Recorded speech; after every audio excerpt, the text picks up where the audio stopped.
होगा। हम दोनों रायबरेली में भी हम दोनों मौजूद होंगे और वायनाड में। प्रियंका गांधी के वायनाड से बाई इलेक्शन लड़ने के ऐलान के साथ ही लंबा इंतजार थम गया।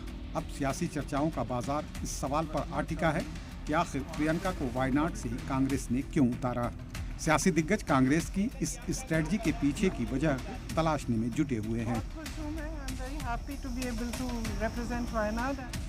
24 के चुनाव में रायबरेली सीट से राहुल गांधी चुनाव मैदान में थे, तो जिसकी उम्मीद नहीं थी वो अमेठी में हुआ। किशोरीलाल शर्मा को कांग्रेस ने एक नए चेहरे के तौर पर मैदान में उतारा। इसके पीछे भी कांग्रेस की स्ट्रेटजी रही। अमेठी सीट पर किशोरीलाल उम्मीदवार जरूर थे, लेकिन प्रियंका उनके साथ साए की तरह खड़ी रहीं। उम्मीदवार किशोरीलाल थे तो चेहरा प्रियंका गांधी का। प्रियंका गांधी ने भी पूरी ताकत झोंक दी। चुनावी नतीजों में प्रियंका ने खुद को साबित कर दिखाया। इस चुनाव में किशोरीलाल शर्मा ने बीजेपी की दिग्गज लीडर स्मृति ईरानी को हराया। किशोरीलाल शर्मा को 5,39,228 वोट मिले, तो वहीं स्मृति ईरानी को 3,72,032 वोट मिले। नतीजों के बाद किशोरीलाल ने साबित किया कि ये वही 2022 में कैंपेन करने वाली प्रियंका हैं, जिन्होंने लड़की हूँ लड़ सकती हूँ कैंपेन के तहत यूपी विधानसभा में पूरी ताकत झोंक दी थी। हालांकि चुनावी नतीजों में कांग्रेस औंधे मुंह गिर गई और बीजेपी बम्पर सीटों से जीत हासिल की। लेकिन 24 के चुनाव में प्रियंका ने सब कुछ उल्टा पुल्टा कर दिया।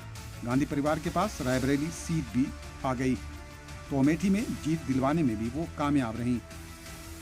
प्रियंका को वायनाड सीट से उतारने के पीछे कांग्रेस की स्ट्रेटजी साफ दिखती है कि वो रायबरेली अमेठी में साबित कर चुकी हैं। अब इंतजार साउथ को साधने का है। जाहिर है प्रियंका को वायनाड सीट से उतारकर कांग्रेस अपनी ये मंशा पूरी करना चाहती है, लेकिन सियासतदान राहुल के वायनाड सीट छोड़ने को लेकर निशाना साध रहे हैं। It's a betrayal of the people of Wayanad now, and we all know why Priyanka Gandhi is going to Wayanad, and it's the same reason why Rahul Gandhi went to Wayanad.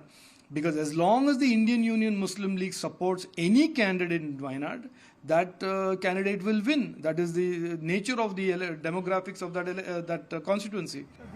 Wayanad seat से राहुल के छोड़ने पर सियासी घमासान मचा है, तो Congress party अपने रणनीति के साथ लगातार आगे बढ़ रही है और सवाल उठाने वालों को कांग्रेस पार्टी लगातार जवाब दे रही है। मैं तो बहुत बरसों से चाहता था कि वो किसी भी हाउस में जाएं, तो मैं उसके लिए प्रयासरत था। मैं तो इस सिलेक्शन में भी प्रयासरत था कि वो लड़ें दोनों सीटों में से अमेठी, लेकिन ये बहुत मेरी दिली इच्छा जो है वो पूरी होने जा रही है।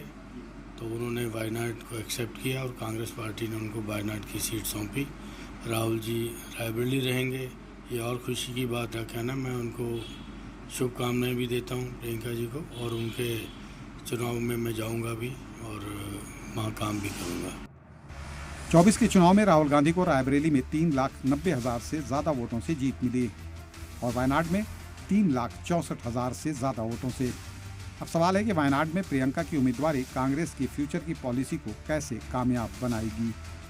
ब्यूरो रिपोर्ट, सलाम टीवी।